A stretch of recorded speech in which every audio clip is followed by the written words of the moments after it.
Illness pendulums. Everyone has been ill at some point in their life. Being ill usually brings a mass of problems and anxieties with it, making one prone to negative thoughts and emotions. This energy then emanates through your personal space, providing fertile soil for the development of pendulum-related illnesses that absorb negative energy so efficiently. Pendulums generated by illness are among the most powerful of all pendulums. They are primarily the diseases and epidemics themselves, as well as the various pendulums of the medical world that stand in opposition to them. You can imagine what influential structures these encompass: whole clinics, sanatoriums, research agencies, factories, pharmacies, educational institutes, etc. Medical pendulums declare their goal to be the battle against disease. In practice, this battle generates a massive spectrum of negative phenomena characteristic of destructive pendulums, because their main idea is to still hold on to existing adherents and attract new ones.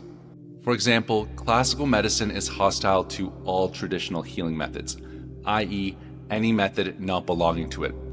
Any criticism of outdated or mistaken ideas originated from alternative healing methods is automatically proclaimed unscientific, and any new age healing method will be met with extreme criticism. When you're caught in the grip of illness or medical pendulums, it becomes difficult to reclaim the carefree health of your youth when health concerns were not on your mind. When health isn't an issue, your energy doesn't align with the frequency of illness pendulums.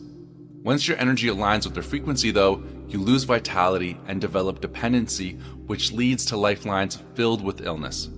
To restore your health, you must sever ties with these pendulums, block out their influence, refuse to engage with their narratives, and stop playing their games. If you're seriously ill, focus on the healing game, caring for your entire body, and quieting the pendulum's sway. Pharmaceutical advertisements often portray happy, successful people who depend on a specific medicine for their health, implying that this dependence is the key to success in all areas of life.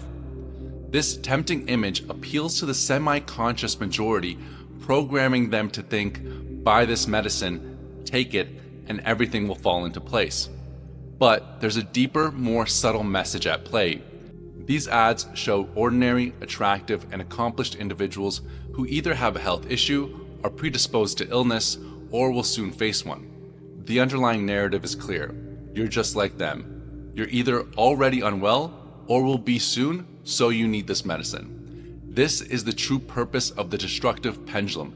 Its goal isn't to heal, but to turn you into a loyal adherent by embedding the belief that you are or will become sick and must rely on its solution.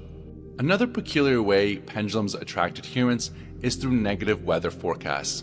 These forecasts often highlight magnetic storms, atmospheric pressure changes, and other adverse factors which in reality occur almost daily. They then predict which health conditions will worsen and who will suffer the most. At first, such forecasts might seem amusing, but upon reflection, they reveal a disturbing pattern. These messages plant destructive thoughts, especially in those already unwell. Hearing such predictions, one might feel doomed before the day even begins, as if illness and suffering are inevitable. While adverse weather can affect health, why create fear and expectation of suffering in advance? Many, particularly the elderly, absorb these predictions and subconsciously program themselves for ailments almost as if accepting a sentence. These forecasts are a stark example of how pendulums manipulate and control people by fostering fear and dependency. The most classic topic is the conversation we have with our friends and relatives about our health. Health-related conversations often revolve around illness and medication rather than strengthening health. One person may describe their ailments in detail while the other agrees, blaming age or similar factors. Engaging in such discussions emits energy aligned with illness pendulums, spreading negativity like a virus. To protect your energy, avoid these interactions, as exposure to these frequencies can subtly influence your own well-being. Focus instead on conversations that promote vitality and positivity. Illness pendulums are easy to recognize. They bombard you with information about diseases and treatments. If you dismiss this information lightly and refuse to take it seriously, the pendulum loses interest and leaves. If you respond with humor and mock its tactics, the pendulum will retreat even faster. Letting go of illness pendulum frees you, but this freedom is often temporary. Human nature tends to seek attachment to new pendulums. To avoid falling back into negative influences, align yourself with healthy lifestyle pendulums that promote vitality and joy. Embracing health and well-being is far more fulfilling than the draining struggle against illness. If you consistently care for yourself, you'll radiate energy aligned with healthy lifelines and won't have time for illness. There are two contrasting approaches. One focused on curing illness, inner intention, and the other on maintaining health, outer intention. The choice of which path to follow is entirely yours.